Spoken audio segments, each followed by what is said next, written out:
What if I told you the UK government has a way to quietly erase £100 billion of debt? Not through dramatic spending cuts, not through higher taxes, and not even through controversial austerity programs, but by making a single adjustment to how inflation is measured. That debt, however, isn't owed to some faceless institution. It's owed, in large part, to pension funds, pensions that belong to millions of British people. Around 10 million pensions, to be more precise. This isn't the kind of heist that needs a mask, a weapon, or a getaway car. It's a paper-based maneuver, planned with precision, executed with stealth, and completely legal. Yet for many people, the outcome could feel like theft. The story begins, as so many do in today's economy, with inflation. More specifically, how inflation is calculated. You've probably heard of the basket of goods, a collection of everyday items and services meant to reflect the cost of living for the average household. From groceries to gadgets, from clothing to electronics, this basket is supposed to represent what people typically spend money on. But here's the issue. What goes into that basket isn't always obvious. Think of random items like chocolate bars, mangoes, alcohol, vinyl records, or even action cameras. All of these, alongside countless others, are factored into the calculation. It raises an important question: which goods really belong in the basket, and how should the numbers be weighed? That question lies at the center of this financial sleight of hand. Over the years, different measures of inflation have been used. The original was the Retail Price Index, or RPI, first introduced in 1956.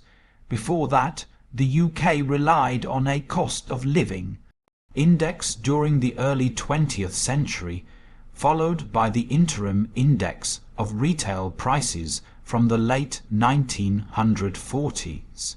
Then, in the late 1990s, the Consumer Price Index, or CPI, was introduced, followed later by a variation known as CPI, which also accounts for some housing costs.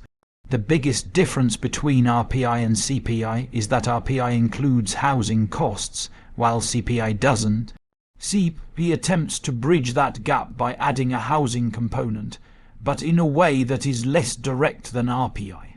For decades, RPI was the standard measure of inflation in the UK, but in 2013 things changed.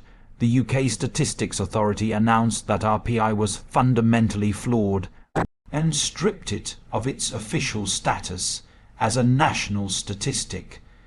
The problem came down to the formula RPI uses, called the Carley formula.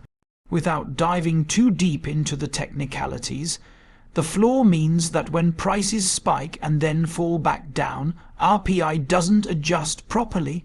It tends to stick at a higher level, showing inflation as worse than it really is. CPI, on the other hand, recalculates more accurately when prices drop. The result, RPI consistently overshoots inflation by around 1% each year. That might not sound like much, but when inflation targets are usually around 2%, an extra 1% is huge. Because of this flaw, the Office for National Statistics declared RPI unreliable. But here's the twist: despite being officially discredited, RPI continues to play a massive role in the financial system. Countless contracts, fees, and obligations are still tied to it.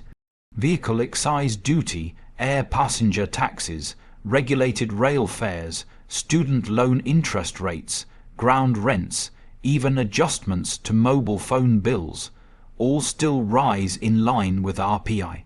And as significant as those things are, they pale in comparison to what comes next: government bonds. In the UK, these are known as gilts. Essentially, gilts are IOU, loans from investors to the government with an agreed return. Some gilts are conventional, offering fixed interest rates. Others are index-linked, meaning their payouts rise and fall with inflation. And the inflation measure they track, that's right, RPI.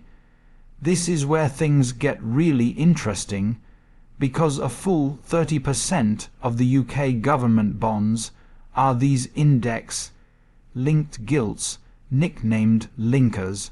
They're especially attractive to pension schemes, which promise inflation, protected payments to retirees. By holding linkers, pensions get assets that also adjust with inflation. The UK actually has the highest proportion of inflation-linked debt in the world, totalling around £620 billion. And every one of those payments is tied to RPA for now.